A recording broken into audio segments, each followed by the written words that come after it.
Hey, what's up guys, welcome back once again। तो आज की कहानी हम उन ट्रक ड्राइवर की मुंह जुबानी सुनेंगे जो दुनिया के उस रूट पर अपनी ट्रक को ड्राइव करते हैं जिससे समाज के लोग खुदकुशी का रास्ता कहते हैं, क्योंकि वो नॉर्थ अमेरिका की सबसे ठंडी और भयानक जगहों में से एक होती है। लेकिन ऐसा क्या है वहाँ, चलिए पता लगाते हैं। कार्ट का डायमंड माइन के अंदर कुछ वर्कर को देखते हैं जिनका लीडर उन्हें काफी कुछ सुना रहा है, क्योंकि उन्होंने उसके सेंसर को बंद कर दिया था और फिर उसे ऑन करना ही भूल गए, जिससे उन्हें आने वाले खतरों की जानकारी नहीं मिल पाएगी और इसीलिए लीडर उन्हें फौरन उसे ऑन करने को कहता है। इस बीच हम एक लोडेड ट्रक को देखते हैं जो उसी माइन पर आ रहा है, लेकिन अचानक से एक धमाके के कारण वो नीचे गिर गया, जिससे एक तेज झटका महसूस हुआ और इसीलिए सभी वर्कर जो काम कर रहे थे वो ऊपर आने के लिए भागने लगते हैं, जिसमें वो कामयाब भी होते। लेकिन जो उनसे भी नीचे थे वो बाहर नहीं आ सकते, क्योंकि तभी एंट्री गेट पर भी एक ब्लास्ट हो जाता है, यानी कि अब वो वहीं के वहीं फंसे रह जाएंगे। इस बात की खबर जब न्यूज में फैली तो हर तरफ अफरा तफरी मच गई, क्योंकि उसमें काफी सारे लोग काम किया करते थे। दूसरी तरफ हम माइक नाम के ड्राइवर को देखते हैं जो एक ट्रांसपोर्ट कंपनी के लिए काम करता है। जब वो वापस अपने काम से लौटता है तो देखता है कुछ लोग उसके बीमार भाई को छेड़ रहे हैं। वो उन्हें उसे ऐसा करने से मना करता है, पर वो फिर भी नहीं मानते, तो उसने उन्हें वहीं एक जोरदार पंच मारा, इसीलिए वो बेहोश हो गए। लेकिन उसकी इस हरकत के कारण कंपनी ने उन दोनों भाइयों को जॉब से निकाल दिया। अब उनके पास कोई काम नहीं है। माइक का भाई एक अच्छा मैकेनिक था, इसीलिए दोनों न्यूयॉर्क के लिए रवाना हो गए, शायद उन्हें वहां कोई ढंग का काम मिल जाए। माइन के ओनर रोलैंड अब किसी भी हाल में उन फंसे हुए वर्कर को बाहर निकालना चाहते हैं, लेकिन जब उसे पता चला कि इस काम के लिए उन्हें एक बड़ी खुदाई की मशीन और ढेर सारी गैस चाहिए, तो उसने एयरफोर्स से कांटेक्ट किया, पर वहां तक कोई भी पायलट जाना नहीं चाहता, क्योंकि उस मशीन का भार बहुत ज्यादा है और इतनी मात्रा में गैस लेकर फ्लाई करना असंभव और खतरनाक। इसीलिए अब रोलैंड के दिमाग में एक ही सुझाव आता है, जो कि है आइस रोड, यानी कि ट्रक की मदद से उन सामानों को वहां तक पहुंचाना। अब तो रोलैंड का एक आदमी जेम्स नाम के बंदे के पास जाता है जो खुद एक ट्रांसपोर्ट कंपनी चलाता है। जब उसे पता चला कि माइन में फंसे वर्कर को बाहर निकालने के लिए उसकी जरूरत है, तो उसने तुरंत ही हाँ कह दिया, क्योंकि इसमें कुछ ऐसे लोग भी फंसे हुए थे जिन्हें वो खुद पर्सनली जानता था। इसीलिए उसने कहा कि ठीक है, मुझे कुछ टाइम दो ताकि मैं एक टीम बना सकूं। इस बीच हम माइक को देखते जो नौकरी से निकाले जाने की वजह से काफी गुस्से में था, क्योंकि अब उसके पास कोई काम नहीं है। तभी उसके पास एक मैसेज आता है, हमें अर्जेंट में कुछ ड्राइवर चाहिए जो कि आइस रोड पर ड्राइव कर सकते हैं। उसने फौरन अपनी ट्रक घुमा दी और वापस अपने पुराने अड्डे पर चला गया। तो वहीं जेम्स गया एक तानिया नाम की लड़की के पास, जो दुनिया की किसी भी सड़क पर किसी भी प्रकार की गाड़ी को चला सकती है, पर फिलहाल अभी वो जेल में है और इसीलिए जेम्स ने उसकी रिहाई करवाई और बताया कि उसे क्या करना है। दरअसल उन फंसे हुए वर्कर में तानिया का भाई भी था, इसीलिए वो तुरंत ही उसकी टीम में ज्वाइन करने को मान गई। उधर माइक भी जेम्स के ऑफिस पहुंचता है और इसे खुद को और अपने भाई एडम को काम पर रखने की गुजारिश करता है। जब जेम्स ने उसके भाई की हालत को देखा तो कहा, ठीक है, माइन में फंसे वर्कर के लिए समय काफी कठिन होता जा रहा है, क्योंकि उन्हें भी पता है यहाँ से निकल पाना इतना भी आसान नहीं है। इतनी में उन्हें वहां पर लगी एक पाइप से आवाज आती है। दरअसल बाहर रोलैंड आ चुका है, जो अपने साथी मैक्स की मदद से उन वर्कर्स के साथ कोड लैंग्वेज में बात करने की कोशिश करता है और उन्हें पता चलता है कि अंदर तकरीबन 26 वर्कर फंसे हुए। वो उन्हें दिलासा देता है कि तुम्हें घबराने की जरूरत नहीं है, हम जल्दी ही तुम्हें बाहर निकाल लेंगे। अब दूसरे सीन में जेम्स ने अपनी टीम बना ली है, जिसमें वो था, तानिया थी और साथ में दोनों भाई, यानी कि 3 ट्रक जाएंगे जो उस भारी मशीन को उस खतरनाक रोड के ऊपर से लेकर गुजरेंगी। तभी यहाँ विलियम नाम का शख्स आ जाता है, जिसे असल में सरकार ने भेजा है ताकि वो उन सब पर नजर और अपडेट रख सके। अब सारी बातें हो जाने के बाद ये लोग ट्रक को लेकर निकल पड़ते हैं। सबसे आगे जेम्स होता है ताकि सभी को रास्ता दिखा सके। उसके पीछे पीछे और बाकी लोग थे। इन्होंने बिना रुके 2 दिन का सफर किया। इनके पास 3 घंटे निर्धारित समय है, उससे पहले इन्हें वहां पहुंचना होगा, वरना कोई फायदा नहीं होगा, इसीलिए बिना रुके चले ही जा रहे। लेकिन यही रणनीति उनकी दुश्मन बनती जा रही है, क्योंकि 2 दिन के बाद जेम्स का ट्रक हीट होने लगता है, जिससे उसे स्मोक आने लगे थे, इसीलिए उन्हें मजबूरन रुकना ही पड़ता है। तब माइक उससे पूछता है कि क्या हुआ, तुम रुक क्यों गए। उसने सारे हालातों के बारे में बताया, तो माइक उसके ट्रक को टो करने का निर्णय लेता है। हालांकि ऐसा करने में उसका खुद का ट्रक भी ओवरहीट हो जाएगा, पर यह करना ही पड़ेगा और कोई चारा भी नहीं बचा इनके पास। अब इन्होंने माइक के ट्रक से एक वायर को जेम्स की ट्रक में बांध दिया, पर जेम्स का पैर उसी वायर में फंस जाता और उसी समय वो बर्फ भी टूटने लगती है, जिससे हुआ ये कि ट्रक अब तेजी से पानी में डूबने लगता है, जिसके साथ साथ जेम्स भी नीचे जा रहा था। जो देख तानिया फौरन उसके पास आई और उस वायर को फ्री करने की कोशिश में लग गई, लेकिन जेम्स को पता था कि अगर उसने ऐसा किया तो सब के सब मारे जाएंगे, इसीलिए उसने वायर को काटने को कहा। पर तानिया ऐसा नहीं करना चाहती, लेकिन जेम्स के बार बार कहने पर उसने ये कर दिया, जिससे जेम्स के साथ साथ उसका ट्रक भी नीचे डूब गया और उसकी मौत से सभी काफी निराश हो जाते हैं। लेकिन अब उन्हें इस जगह से जल्दी निकलना होगा क्योंकि अब बर्फ तेजी से टूटना शुरू हो चुकी है। इस जल्दबाजी में माइक भूल गया कि उसकी ट्रक तानिया की ट्रक के साथ वायर से अटैच, जिसके कारण अब उसने स्पीड को फुल किया और दोनों ही ट्रक ने आगे जाकर खुद का संतुलन खो दिया। वो पलट गई। हालांकि इसमें किसी को ज्यादा नुकसान तो नहीं होता, पर विलियम का शक अब तानिया पर आने लगा है कि कहीं उसने जानबूझकर जेम्स की ट्रक में कुछ गड़बड़ी तो नहीं की, क्योंकि अभी अभी वो जेल से निकली है और उसे अच्छे से पता है कि अगर कोई इस दौरान मर गया तो उसके हिस्से का पैसा सब में बढ़ जाएगा। हो सकता है कि वो सबको मार दे और खुद अकेले पैसा रख ले। उसकी ये बातें माइक ने जब सुनी तो वो उससे सवाल जवाब करने लगा, पर तानिया बस एक ही बात कहती है कि वो यहाँ पर पैसों के लिए नहीं आई बल्कि अपने भाई की जान बचाने आई है, क्योंकि वो भी उन्हीं वर्कर में फंसा हुआ है। लेकिन कोई उसकी बात पर यकीन करने को राजी नहीं था, इसीलिए गुस्से में आकर उसने बंदूक निकाल ली और इन दोनों पर तान दी। लेकिन इससे पहले कि वो कुछ और कदम उठाती, पीछे से एडम ने उसे पकड़ लिया और बंदूक छीन ली।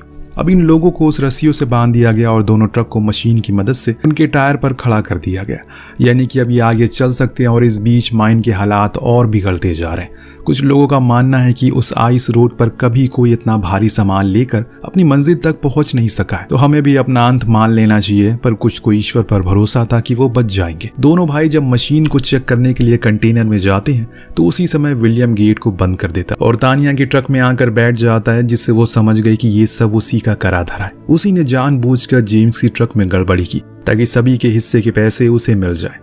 विलियम ने यहाँ पर उस कंटेनर के नीचे एक डायनामाइट भी रख दिया था, यानी कि वो उन दोनों को पूरी तरह से खत्म करना चाहता था। लेकिन उससे पहले वो तानिया को पंच करके बेहोश करता और फिर खुद ट्रक को लेकर आगे निकल गया। पीछे अब दोनों भाई परेशान हैं कि वो कैसे इस जगह से बाहर निकले। तभी माइक को एक एसी वेंट नजर आया, जिसे खोलकर वो तुरंत ही बाहर आया। इस दौरान उसकी नजर उस डायनामाइट पर पड़ी जिसे उसने लात मारकर दूर कर दिया, जिसे फटने पर इधर विलियम को लगा कि उन दोनों की भी कहानी खत्म हो चुकी है। लेकिन दोस्तों, अभी तो कहानी शुरू हुई है। उसने इस बारी गलत इंसान से पंगा ले लिया।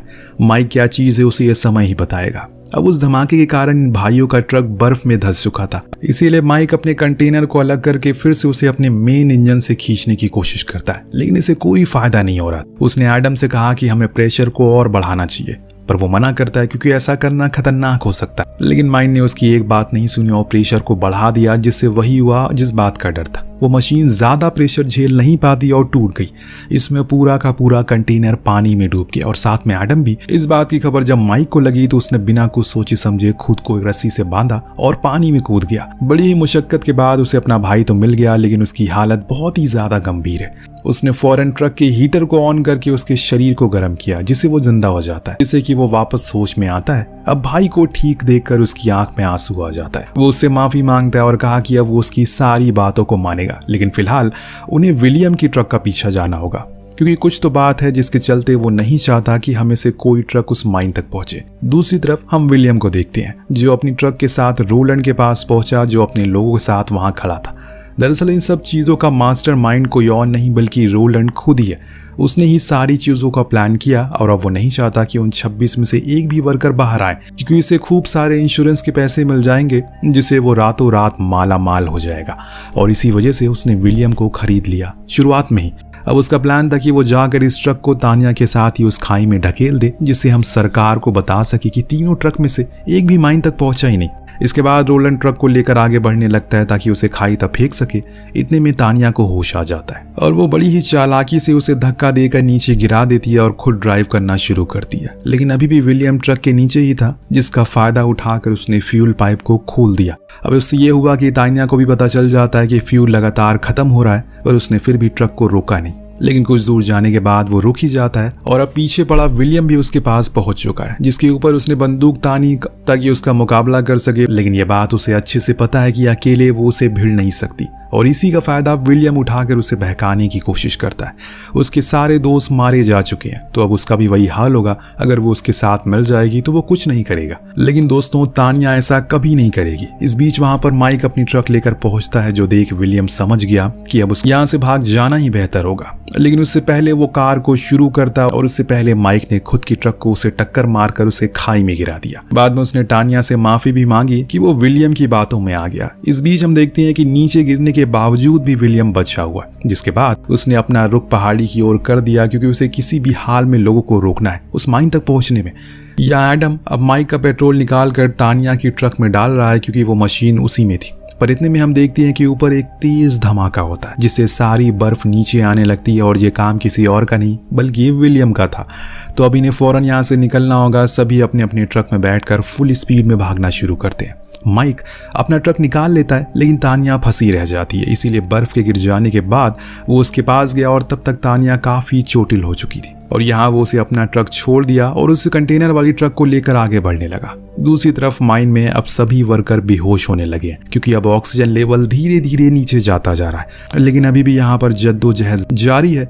इतनी आसानी से विलियम माइक को उस माइन तक तो पहुंचने नहीं देगा। इस बारी वो उसके पीछे एक दूसरा ट्रक लेकर आ गया और इस चीज को देखकर इन्होंने खुद की स्पीड को बढ़ाया। इनके पास लोड ज्यादा था, इसीलिए ऐसे में ज्यादा स्पीड में ड्राइव कर पाना आसान नहीं है। वो बार बार इन्हें टक्कर मारे जा रहा है, इसीलिए माइक अपने भाई एडम से कहता है कि तुम्हारी बारी है, अपने हुनर को दिखा दो, इसे तुम ड्राइव करो। इतना कहने के बाद वो खुद बाहर आ गया और बड़ी ही चालाकी से उस ट्रक पर कूद गया। अब दोनों में भीषण लड़ाई होती जिसमें दोनों ही बाहर आकर गिर पड़ते हैं, पर माइक विलियम से हर बारी हार रहा था।